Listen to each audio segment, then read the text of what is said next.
CPI NTR జిల్లా కార్యదర్శి దోనేపూడి శంకర్పై తీవ్ర స్థాయిలో మండిపడ్డారు టీడీపీ రాష్ట్ర అధికార ప్రతినిధి గాకుల్ మీరా. రాజకీయ ఉనికి పబ్లిసిటీ కోసమే ఎంపీ కేశినేని చిన్నిపై నిరాధారమైన తప్పుడు ఆరోపణలు చేస్తున్నారని అన్నారు.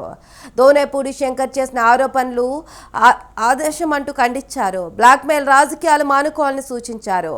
సిపిఐను అడ్డు పెట్టుకుని దోనేపూడి శంకర్కి డబ్బులు వసూలు చేయడం అలవాటుగా మారిందని ఆరోపించారు.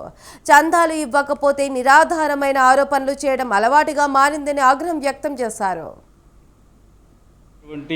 దోనేపూడి శంకర్ ఏదైతే గౌరవ పార్లమెంటు సభ్యులు కేశినేని చిన్ని శివనాథ్ గారి మీద చేసినటువంటి నిరాధారమైనటువంటి ఆరోపణలు తీవ్రంగా ఖండిస్తా ఉంది. ఈ రోజున సిపిఐ విలువలు కోల్పోతా ఉంది, సిద్ధాంతాలకు తిలోదకాలు ఇచ్చింది. అంటే శంకర్ అనే వ్యక్తి వసూలు చేయటం అలవాటు చేసుకున్నాడు.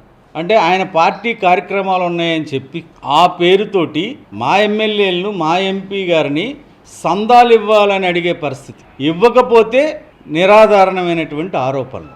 నేను సిపిఐ అధినాయకత్వానికి సూచిస్తూ ఉన్నాను, ఇటువంటి వ్యక్తులు మీ పార్టీలో కొనసాగితే మీకున్న కాస్త గౌరవం కూడా పొద్ది. శంకర్ మీద మీకు చిత్తశుద్ధి ఉంటే తగిన చర్యలు తీసుకోవాలని డిమాండ్ చేస్తూ ఉన్నాను.